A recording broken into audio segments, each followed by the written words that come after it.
Welcome back, everyone. In this fresh new section of ours, we are gonna know about how to write into an existing file.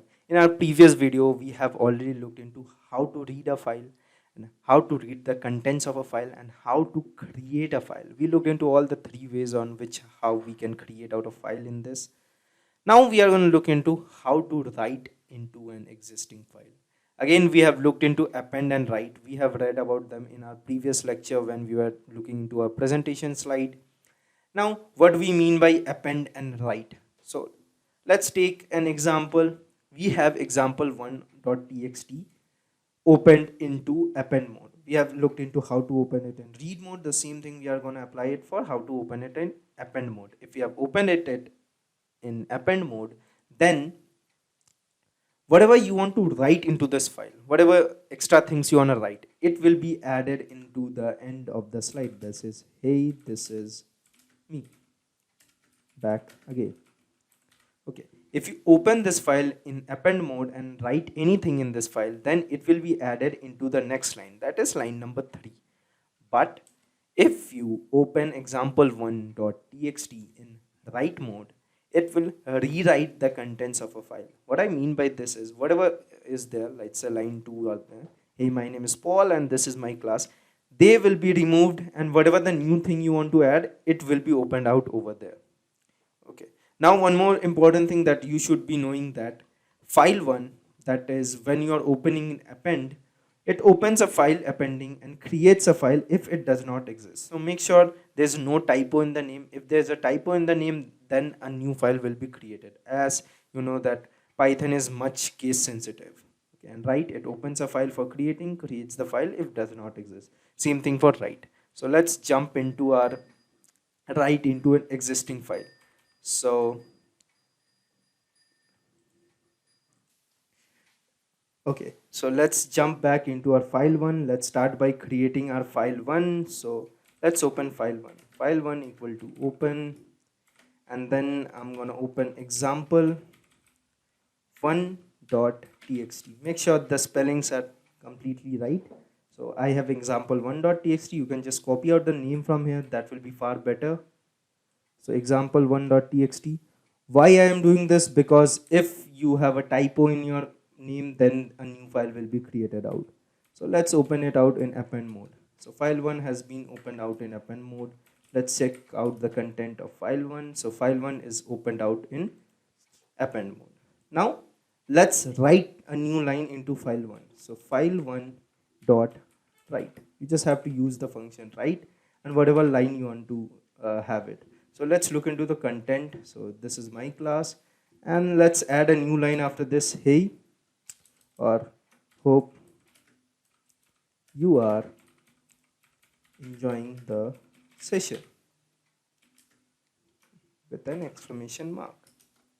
That's it. Now you may ask me, what is this 36? So 36 is the length of the characters that are appended into your new or into your file that existed already in your system. So let's run it. So it's the same thing. So 36 characters has been appended into file 1. You can read out the content of the file. Let's print file1 dot read. Okay, so not readable. Why is it? Because it's in append mode. Let's close it out. Let's close file1 dot close. By the way, you can already check out from example1.txt that a new line has been subjugated over here, but still let's try to open it out and read out the contents. File.open, again example1.txt, and then I'm going to open this in read mode. Oops. Okay, so file, let's print out the content. Print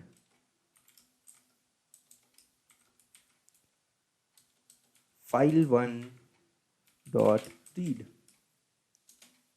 So you can see that whatever the new line we have added out, that is hope you are enjoying my class, has been added out at the end of this line.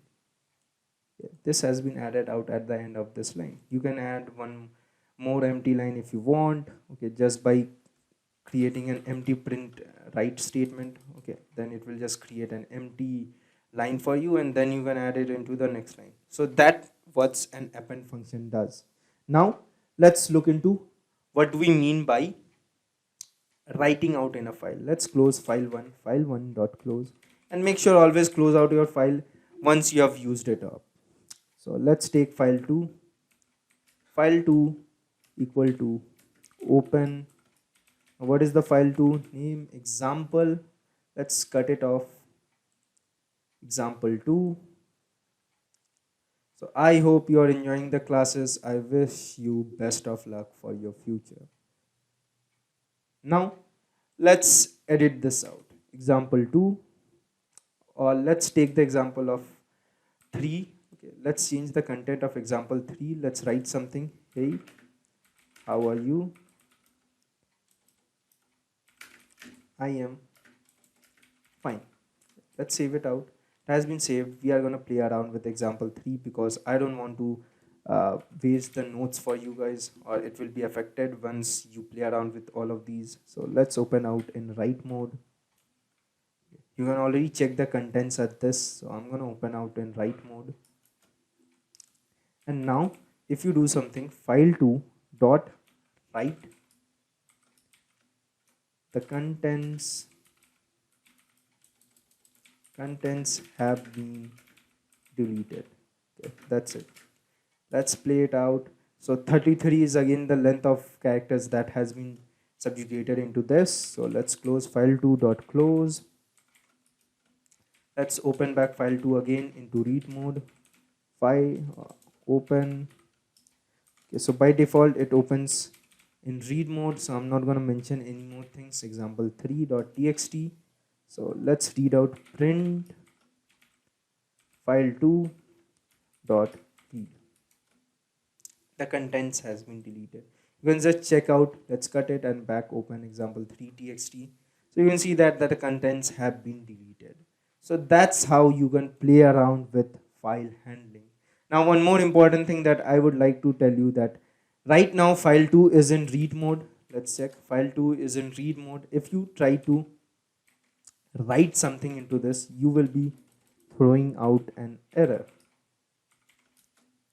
So you can see that the type error, we cannot write anything into this. Let's write something. Hey, so unsupported operation not writable, as this file is open in read mode, so you cannot write anything. So that's it for your file handling. We have looked through a lot of things. We have looked how we can work out with files using Python. So that's done for now. In our next section of Python programming, we are going to start with functions. Congratulations, you have already completed a lot of new things. We have completed data types, we have completed loops, conditional statement, operators, file handling, list comprehension, tuples, important we have completed a lot of things. You have already become half of an Python developer. Let's jump into the journey of becoming a full-scale Python developer. Thank you very much. We'll meet again in our next section.